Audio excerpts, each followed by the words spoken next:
கர்த்தருடைய பரிசுநாமத்திற்கு ஸ்தோத்திரம் உண்டாட்டும். இது நேரம் வரைக்கும் நாம் மாதம் முழுவதும் தேவனுடைய சமூகம் நமக்கு எவ்வளவு ஆசீர்வாதமாக இருக்கிறது. கர்த்தருடைய சமூகத்திலே பரிசுத்தவான்கள் எப்படி ஆசீர்வதிக்கப்பட்டார்கள், கர்த்தருடைய சமூகம் எப்படி நமக்கு பிரயோஜனமாக இருந்தது, கர்த்தருடைய சமூகத்தினால் வந்த ஆசீர்வாதங்கள் எல்லாவற்றையும் பார்த்தோம். அதிலேயே நான் நிறுத்திவிடக்கூடாது. கர்த்தருடைய சமூகத்தில் நாம் எப்படி இருக்க வேண்டும் என்பதை கூட நாம் தெரிந்து கொள்ள வேண்டும். நம்முடைய தேவனாகிய கர்த்தர் மகா பரிசுத்தர். அவர் மகா எரிச்சலுள்ள தேவன். அவர் தம்முடைய நாமத்தை தூஷிக்கும் பொழுது அதை பொறுக்க மாட்டார். பரிசுத்த ஆவியானவர் நாம் நிந்திக்கும் பொழுது அவர் அதை பொறுத்து கொள்ள மாட்டார். ஆகவே கர்த்தருடைய சமூகத்திலே நாம் நன்மை பெற்றவர்களாக இருக்கிறோம். அதே நேரத்தில் நாம் கர்த்தருக்கு பயப்படுகிற பயத்தோடு இருக்க வேண்டும். கர்த்தருடைய சமூகத்திலே நாம் துணிகரமாக எதையும் செய்யக்கூடாது. இந்த நாட்களிலே விசுவாசிகளை நாம் பார்க்கிறோம். தேவன் அன்புள்ளவர், தேவன் இரக்கமுள்ளவர், அவர் நம்மை மன்னிப்பார், அவர் காணாதவரை போல இருப்பார். இல்லை, அறியாமையின் காலங்களை தான் தேவன் காணாதவரை போல் இருக்கிறார். ஆனால் நாம் ஒரு விசை கர்த்தரை ஏற்றுக்கொண்டு பரிசுத்தமாக்கப்பட்டு அவருடைய சமூகம் என்னது, நம்முடைய தேவன் யார் என்று நாம் அறிந்த பிற்பாடு நாம் மிகவும் ஜாக்கிரதையாக இருக்க வேண்டும். அப்போஸ்தலர் 17:30 நாம் வாசிக்கிறோம், அறியாமையின் காலங்களை கர்த்தர் காணாதவர், ஆனால் இப்பொழுதோ எங்கும் உள்ள மனுஷர்களுக்கு கர்த்தர் கட்டளையிடுகிறார், மனம் திரும்ப வேண்டும், அவருடைய நாமத்தின் மேல் விசுவாசம் உள்ளவர்களாகி அவருடைய நாமத்தில் நாம் ஞானஸ்தானம் எடுக்க வேண்டும் என்று எங்கும் உள்ள மக்களுக்கு அவர் கட்டளையிடுகிறார் என்று சொல்லி நாம் பார்க்கிறோம். ஆகவே இந்த நாளிலே கர்த்தருடைய சமூகத்திலே நாம் எப்படி இருக்க வேண்டும்? பயத்தோடும் நடுக்கத்தோடும் அவருடைய சந்நிதியிலே கிட்டி சேருங்கள் என்று வேதம் சொல்லுகிறது. நாம் கிருபையின் சிங்காசனத்தை நாம் சேரும் பொழுது தைரியத்தோடு சேர்ந்தாலும் நமக்குள்ளே ஒரு நடுக்கம் இருக்க வேண்டும். நாம் சங்கீதம் 2ஆம் அதிகாரத்தில் நாம் வாசிக்கிறோம், அவரை நீங்கள் நடுக்கத்தோடு சேவியுங்கள், பயத்தோடு கர்த்தரை சேவியுங்கள், நடுக்கத்தோடு ஆராதனை செய்யுங்கள் என்று சொல்லி நாம் வேதத்தில் வாசிக்கிறோம். இன்றைக்கு நாம் அதை தான் பார்க்க போகிறோம். கர்த்தருடைய சமூகத்திலே சில நியாய தீர்ப்புகளும் இருக்கிறது. தீமை செய்யும் பொழுது அதற்காக நாம் விசாரிக்கப்படுவோம், நாம் தண்டிக்கப்படுவோம். ஆகவே அந்த கர்த்தருடைய சமூகம் வியாபித்திருக்கிறது, நம்மை சூழ்ந்திருக்கிறது. நாம் கர்த்தருடைய சமூகத்தில் வாழ்கிறோம் என்ற ஞானத்தோடு கூட நாம் இருப்பது மிகவும் அவசியம். எப்பொழுதும் நம்மை கவனித்துக்கொள்ள, கர்த்தர் வானத்தில் இருக்கிறார், நாம் பூமியில் இருக்கிறோம். பாருங்க, பிரசங்கி 5ஆம் அதிகாரத்திலே நாம் அந்த வசனத்தை வாசிக்கிறோம். நீ தேவ சமூகத்தில் துணிகரமாய் வாயினால் பேசாமலும் மனம் பதறி வார்த்தை சொல்லாமலும் உன் தேவன் வானத்தில் இருக்கிறார், நீ பூமியில் இருக்கிறாய், ஆதலால் உன் வார்த்தைகள் சுருக்கமாய் இருப்பதாக என்று சொல்லி நாம் பார்க்கிறோம். சிலர் ஆண்டவரிடத்துல பல பொருத்தனைகளை செய்து விடுவார்கள். ஆனால் அதை நான் நேர்ந்து கொண்டேன், ஆனாலும் நான் புத்தி பிசகினால் செய்தேன் என்றெல்லாம் நாம் சொல்லக்கூடாது. அப்படி சொல்லாதே. 6ஆம் வசனத்தில் வாசிக்கிறோம், என் மாம்சத்தின் பாவத்துக்குள்ளாகாதபடிக்கு உன் மாம்சத்தை பாவத்துக்குள்ளாக்காதபடிக்கு உன் வாய்க்கு இடம் கொடாதே, அது புத்தி பிசகினால் செய்ததென்று தேவனுக்கு முன்பாக சொல்லாதே. தேவன் உன் வார்த்தைகளினாலே கோபம் கொண்டு உன் கையின் கிரியைகளை அழிப்பானேன். பார்த்தீங்களா? அப்போ தேவனுடைய சமூகத்தை மனம் பதறி நம்ம எதையும் சொல்லிடக்கூடாது. இதை பண்ணுற அதை பண்ணுன்னு சொல்லிவிட்டு நம்ம பொருத்தனைகளை நிறைவேற்றாமல் இருக்கக்கூடாது. அப்போ கர்த்தருடைய சமூகத்திலே நாம் மிகவும் ஜாக்கிரதையான வார்த்தைகளை கொண்டு நாம் பேச வேண்டியது அவசியமாக இருக்கிறது. ஆகவே கர்த்தருடைய சமூகத்திலே நியாய தீர்ப்பு இருக்கிறது என்பதை நாம் தெரிந்து கொள்ள வேண்டும். இன்னும் கூட நம்ம வாசிக்கும் பொழுது பாருங்க, யாத்ராகமம் 16ஆம் அதிகாரம் 9ஆம் வசனத்தில் நாம் வாசிக்கிறோம். அப்போ அதில் அவர் என்ன சொல்லுகிறாருன்னா, மோசே சொல்லுகிறார், நீங்கள் யாத்ராகமம் 16:9 மோசே ஆரோனை நோக்கி, நீ இஸ்ரவேல் புத்திரராகிய சபையார் எல்லாரையும் நோக்கி கர்த்தருடைய சன்னதியிலே சேருங்கள், அவர் உங்கள் முறுமுறுப்புகளை கேட்டார் என்று சொல்லுகிறார். ஏன்னா ஜனங்கள் இஸ்ரவேல் ஜனங்கள் பல காரியங்களுக்காய் முறுமுறுக்கிறார்கள். மாறாவுக்கு வரும்பொழுது தண்ணீரில்லை என்று முறுமுறுக்கிறார்கள். அதுக்கப்புறம் இன்னும் கொஞ்சம் தூரம் வரும்பொழுது அவர்கள் என்னன்னா, எங்களுக்கு சாப்பிட ஒன்றுமில்லை என்று அவர்கள் முறுமுறுக்கிறார்கள். அப்பொழுது அவர்களுக்கு மன்னாவை கர்த்தர் தருகிறார். எங்களுக்கு இறைச்சி வேண்டும், இந்த மன்னாதானா என்று சொல்லி அதை அருவருப்பாய் நினைக்கிறார்கள். ஒரு காலத்தில் அது தேனிட்ட பணியாரம் போல இருந்தது, ஆனால் இப்பொழுது அவர்களுக்கு சலிப்பாகிவிட்டது. வெறும் மன்னாதானா என்று சொல்லி முறுமுறுக்கிறார். அப்போ கர்த்தர் அவர்களுக்கு இறைச்சியை கொடுக்கிறார். இறைச்சியை கொடுத்து அந்த காடைகளை புசித்து அவர்களுக்கு வாயில போய் மூக்கில் வர வரைக்கும் புசித்தாரலாம். அதனால கர்த்தர் அவர்களை அடித்தார் என்று சொல்லி பார்க்கிறோம். ஆகவே கர்த்தருடைய சமூகத்திலே நாம் மிகவும் ஜாக்கிரதையாக நடக்க வேண்டும். கர்த்தருக்கு முன்பாக முறுமுறுக்கவே கூடாது. எந்த காரணத்துக்கும் நம்ம முறுமுறுக்காமல், இந்த இடத்துல வசனம் சொல்லுது, மோசே சொல்லுகிறார், உங்கள் முறுமுறுப்புகளை கேட்டார். So God is hearing our murmuring sound. நம்முடைய முறுமுறுப்புகளை கர்த்தர் கேட்டால் அவருக்கு அது பிடிக்காது.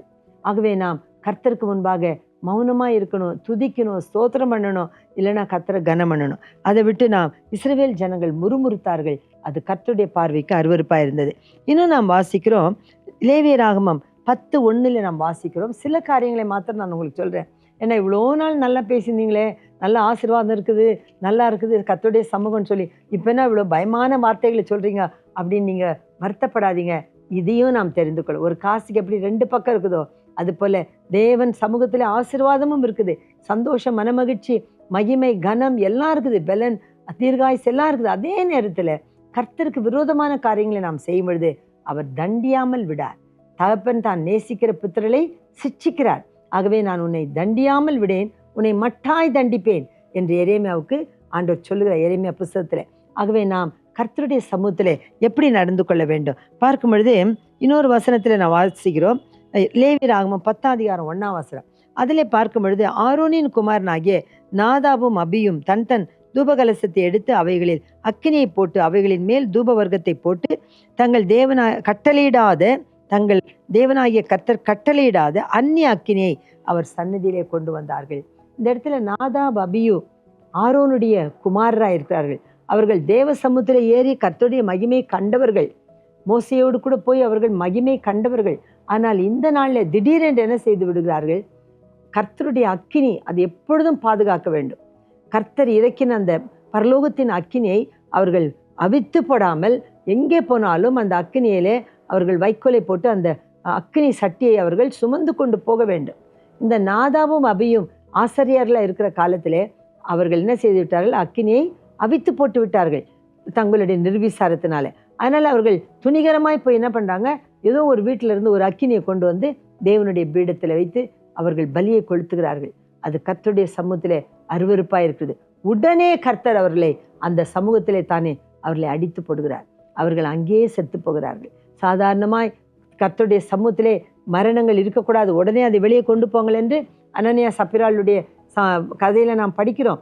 ஆனால் கர்த்தரே நாதாபையும் அபியையும் அந்த இடத்துல அடித்து கொள்ள காரணம் என்ன என்றால், கர்த்தர் சொல்லாத காரியங்களை செய்கிறது. நம்முடைய வாழ்க்கையில் நாம் மிகவும் ஜாக்கிரதையாக இருக்க வேண்டும்.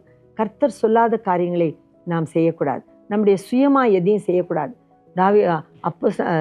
நேபுகாத் நேச்சார் சொல்கிறார், நான் கட்டின பாபிலோன் என்னுடைய வல்லமையின் பிரபாவத்தினால் நான் கட்டின பாபிலோன் அல்லவோ என்று அவன் சொல்லும் பொழுது கர்த்தர் உடனே அவரை அடித்தார். அவர் ஒரு மிருக சாயலாக அவர் 7 வருஷங்கள் அளவும் ஒரு மிருகத்தை போல புல்லை தின்றார். நமக்கு இதெல்லாம் கேட்கும்போது மிகவும் பயம் உண்டாக வேண்டும். நம்முடைய தேவன் மிகவும் பயங்கர பராக்கிரமசாலியாக இருக்கிறார். அவருக்கு முன்பாக நம்மை நாம் தாழ்த்தி பரிசுத்தத்தோடு வாழ்வது, தேவனுக்கு முன்பாக மனத்தாழ்மையாக இருக்க வேண்டும். மீகா புஸ்தகத்தில் நாம் வாசிக்கிறோம், 6:8 நாம் வாசிக்கிறோம், மனுஷனே தேவன் உன்னிடத்தில் என்னத்தை கேட்கிறார்? நீ கர்த்தருக்கு முன்பாக மனத்தாழ்மையாக இருப்பதை அல்லாமல் அவர் உன்னிடத்தில் என்னத்தை கேட்கிறார் என்று சொல்கிறார். ஆகவே நாம் கர்த்தருக்கு முன்பாக மனத்தாழ்மையாய் நாம் இருக்க வேண்டும். மீகா அந்த வார்த்தை உங்களுக்கு நான் சொல்லட்டும் பாருங்க. கர்த்தர் நம்மிடத்தில் கேட்கிற காரியங்கள் 6:8, மனுஷனே நன்மை இன்னதென்று அவர் உனக்கு அறிவித்திருக்கிறார், நியாயம் செய், இரக்கத்தை சிநேகித்து உன் தேவனுக்கு முன்பாக மனத்தாழ்மையாய் நடப்பதை அல்லாமல் வேறு என்னத்தை கேட்கிறார்? ஆண்டவர் நம்மிடத்தில் மனத்தாழ்மையாய் நடப்பதையே கேட்கிறார். ஆகவே இன்னுமாய் கூட நாம் பார்க்கும் பொழுது கர்த்தருடைய சமூகத்திலே நாம் என்ன செய்ய வேண்டும்? மிகவும் ஜாக்கிரதையாய் இருக்க வேண்டும். எண்ணாகமம் 12:14 வாசிக்கிறோம், மிரியமும் ஆரோனும் மோசேக்கு விரோதமாய் பேசுகிறார்கள், ஊழியக்காரனுக்கு விரோதமாய் பேசுகிறார்கள். அது பேசினதை கர்த்தர் கவனித்து கேட்கிறார். கர்த்தர் அங்கே வருகிறார், சொல்லுகிறார், நீங்கள் கர்த்தருடைய சமூகத்துக்கு வாருங்கள் என்று சொல்லி ஆரோனையும் மோசையும் மிரியமையும் கூப்பிடுகிறார். கூப்பிட்டு அவர் சொல்லுகிறார், பாருங்கள் எவ்வளோ பயங்கரமான வசனம். எண்ணாகமம் 12:14 வாசிக்கிறோம், கர்த்தர் மோசையை நோக்கி, அவள் தகப்பன் அவள் முகத்திலே காரி துப்பினது உண்டானால் அவள் 7 நாள் வெட்கப்பட வேண்டாமோ? அது போலவே அவள் 7 நாள் பாளையத்துக்கு புறம்பே விலக்கப்பட்டிருந்து பின்பு சேர்த்து கொள்ளப்பட கடவுள் என்றார். இதெல்லாம் மீரியம் எத்தியோப்பிய ஸ்திரீயாகிய அந்த சிப்போரால் நிமித்தம் அதாவது மோசையை அவர்கள் கேவலமாய் பேசுகிறார்கள். பேசுகிறதுனாலே கர்த்தர் என்ன பண்ணுகிறார்? இதை கேட்கிறார். மோசே அவர்களை நியாயம் தீர்க்கவில்லை, ஆனால் கர்த்தர் அவருடைய சமூகத்திலே அவர்களை நியாயம் தீர்க்கிறார். பார்த்தீங்களா, எவ்வளோ பயங்கரமான ஒரு காரியமாக இருக்குது. ஊழியக்காரர்களுக்கு விரோதமாய் பேசும் பொழுது கர்த்தர் அதை கவனித்து கேட்கிறார். அவர் சொல்றார், காரி துப்பினால் அவர்களுக்கு வெட்கம் உண்டாகாதா என்று சொல்கிறார். அவள் வெண்குஷ்டம் பிடித்தது. அவள் வெண்குஷ்டம் பிடித்து அவள் பாளையத்துக்கு புறம்பே 7 நாள் வைக்கப்பட்டு பிற்பாடு அவள் சேர்க்கப்படுத்தாள் என்று சொல்லி நாம் பார்க்கிறோம். அது மட்டும் இல்லாதபடிக்கு கர்த்தர் தம்முடைய கடைசி நியாய தீர்ப்பை அந்தி கிறிஸ்துவின் மேலும் கள்ளத்தீர்க்கதரிசியின் மேலும் வைக்கிறார். இன்னும் நிறைய நியாய தீர்ப்புகள் வேதத்தில் இருக்குது. நான் அதெல்லாம் சொல்ல விரும்பலை. உங்களுடைய இருதயம் மிகவும் பயப்பட்டு உண்பட வேண்டாம். ஆனால் நீங்களே வேதத்தில் வாசித்து பாருங்கள். கர்த்தர் நியாயம் தீர்க்கும் பொழுது அவர் பட்சாபாதம் பார்க்கிறவரே அல்ல, அவர் நீதியாய் நியாயம் தீர்க்கிறவர். அவர் கண் கண்டபடி அல்ல, காது கேட்டபடி அல்ல, அவர் சரியாய் விசாரித்து அவர் நியாயம் தீர்க்கிறவராக இருக்கிறார். அவரிடத்தில் அநேக புஸ்தகங்கள் இருக்குது. நான் உங்களுக்கு அதை முதலே சொல்லியிருக்கிறேன். ஞாபக புஸ்தகம், ஜீவ புஸ்தகம், அவருடைய புஸ்தகம், சிறிய புஸ்தகம், அநேக புஸ்தகங்கள் அவரிடத்தில் இருக்குது. அந்த புஸ்தகங்களில் எழுதப்பட்டபடியே அவர் நியாயம் தீர்ப்பார். அவருடைய சமூகத்தில் நியாய தீர்ப்பு என்று ஒன்று இருக்கிறது. அதை நாம் ஞாபகத்தில் வைத்துக்கொள்வோம். கடைசியாய் பார்க்கும் பொழுது வெளிப்படுத்தல் 19:20 வாசிக்கிறோம். உலகத்தை கெடுத்த அந்தி கிறிஸ்துவையும் கள்ள தீர்க்கதரிசியும் அவர்கள் என்ன பண்றார்கள்? அப்பொழுது மிருகம் பிடிக்கப்பட்டது. மிருகத்துக்கு முன்பாய் செய்த அற்புதங்களால் அதன் முத்திரையை தரித்தவர்களையும் அதன் சொரூபத்தை வணங்கினவர்களையும் மோசம் போக்கின கள்ள தீர்க்கதரிசியும் கூட பிடிக்கப்பட்டான். இருவரும் கந்தகம் எரிகிற அக்கினி கடலிலே உயிரோடே தள்ளப்பட்டார்கள். பார்த்தீங்களா? உலகத்தை மோசம் போக்குகிற பிசாசானவன் ஏற்படுத்தின அந்தி கிறிஸ்து, கள்ள தீர்க்கதரிசி, இவர்கள் எல்லாரையும் கூட கர்த்தர் என்ன பண்ணுகிறார்? அக்கினி கடலிலே தள்ளி போடுகிறார். அர்மகதோன் யுத்தத்தை செய்து அவளை அக்கினி கடலிலே தள்ளி போடுகிறார் என்று பார்க்கிறோம். ஆகவே கர்த்தர் நியாயம் தீர்க்கிறதிலே பட்சாபாதம் இல்லாதவர், சரியாய் நீதியாய் நியாயம் தீர்ப்பார். அதற்கு நாம் பயப்படுவோம். நீதிமான் நியாய தீர்ப்பை குறித்து சந்தோஷப்படுகிறான், ஆனால் துன்மார்க்கனோ நியாய தீர்ப்பை குறித்து பயப்படுகிறான் என்று நாம் நீதிமொழிகளில் வாசிக்கிறோம். ஆகவே கர்த்தருடைய பிள்ளைகளே, கர்த்தருடைய சமூகத்திலே நமக்கு ஆசீர்வாதம், நன்மைகள் இருக்கிறது. அதே நேரத்திலே நம்முடைய குற்றங்கள், குறைவுகள் எல்லாவற்றையும் நிவர்த்தி செய்ய கர்த்தர் நம்மை தண்டிக்கவும் செய்வார், நியாயம் தீர்க்கவும் செய்வார். இதையும் நீங்கள் மனதில் வைத்துக் கொள்ளுங்கள். கர்த்தர் எல்லாவற்றிலும் நீதி உள்ளவர். அவர் எதை செய்தாலும் தவறு செய்யவே மாட்டார். எல்லாவற்றிலும் அவர் நீதியாய் எல்லாவற்றையும் விளங்க பண்ணுவார். நம்மை சீர்படுத்தி, ஸ்திரப்படுத்தி, பலப்படுத்தி, நிலைநிறுத்தி பரலோகத்தில் கொண்டு போய் சேர்க்க கர்த்தர் உண்மை உள்ளவராயிருக்கிறார். ஆகவே அவருடைய சமூகத்திலே நீங்கள் கிட்டி சேருங்கள். பயத்தோடும் பக்தியோடும் கர்த்தரை ஆராதனை செய்யுங்கள். அதனால் வருகிற சகல நன்மைகளும் உங்களுடையதாக இருக்கும். கர்த்தர் உங்களை ஆசீர்வதிப்பாராக. நாம் ஜெபம் பண்ணுவோம். பிதாவே, நாங்கள் நன்றியோடு ஸ்துதிக்கிறோம்.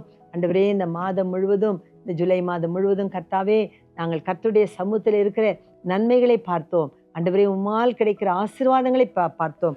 எங்களை நீர் திடப்படுத்துகிற எல்லா ஆசீர்வாதங்களை குறித்தும் நாங்கள் பார்த்தோம்.